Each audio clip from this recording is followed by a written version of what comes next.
ఈరోజు వాగ్దానం హగ్గై 2:4. దేశములోనున్న సమస్త జనులారా, ధైర్యం తెచ్చుకొని పని జరిగించుడి, నేను మీకు తోడుగా ఉన్నాను.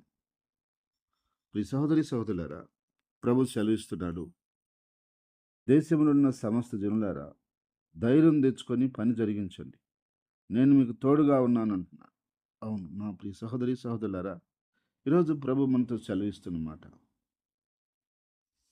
ధైర్యం తెచ్చుకొని పని జరిగించండి, నేను మీకు తోడుగా ఉన్నాను. లోకంలో నువ్వు ముందుకెళ్ళటానికి, లేదా నువ్వు చేయాల్సిన పని చేయటానికి, నువ్వు ముందున్నటువంటి విషయాలకి నువ్వు ముందుకెళ్ళలేని పరిస్థితిలో, కుంగిపోయిన పరిస్థితిలో ఉన్నావా?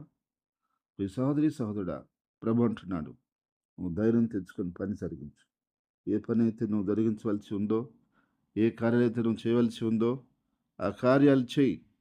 దేవుడు నిన్ను శాశ్వతమైనటువంటి కృపతో, ప్రేమతో, ఆశీర్వాదంతో నింపుతాడు.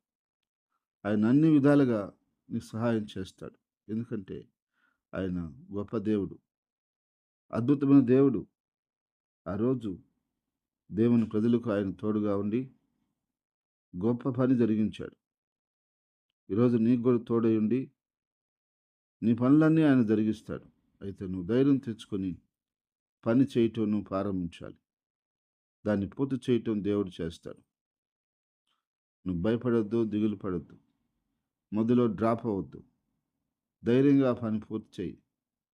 దేవుడు నీకు అన్న హస్తము తోడుగా ఉంచి నీకు కావలసిన అన్ని సమకూర్చి, నీ పనిలో నీకు కావలసిన కృపాజ్ఞానాలు, ఆశీర్వాదాలు, తోడ్పాటు, కావలసిన మెటీరియల్, కావలసిన వనరులు, కావలసిన దేవుడు సహాయం చేసి సమృద్ధిగా నిన్ను దీవించి నీ పనిలో నీకు విజయం ఇచ్చి కాపాడి నడిపించునుగాక. ఆమేన్. ప్రార్థన. ప్రేమగల తండ్రి, పరిశుద్ధాత్మ దేవానికి వందనాలు. ప్రతి బిడ్డకి నువ్వు పనిలో తోడుంటానన్నావు. దేశంలో ఉన్న సమస్త జనులారా, మీ అందరికీ నేను తోడుగా ఉంటానన్నావు.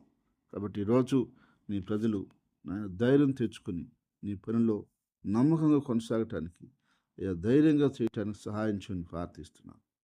వారి వారి పనులను వారు సహగా చేసుకోవడానికి నీ కృప అనుగ్రహించండి. వారి కార్యాలను సహగా నడిపించుకోవడానికి సహాయం చేయండి. ఆయన అన్ని విషయాల్లో బ్లెస్ చేసి కాపాడు. ఆయన నీ కృపాక్షేమాలు, ఆశీర్వాదాలు దయచేయండి. ఈరోజు పుట్టినరోజుని, వివాహ దినం జరుపుకున్న వ్యక్తుల్ని, బిడ్డల్ని, కుటుంబాలని పేరు పేరున మీరు బలపరిచి ఆశీర్వదించి శాంతి, సమాధానాలు, ఆనందం దయచేయమని, అన్ని విధాలుగా మా దేశాన్ని, దేశ ప్రజలు, దేశ నాయకులను కాపాడమని యేసుక్రీస్తు నామమున ప్రార్థిస్తున్నాం తండ్రి.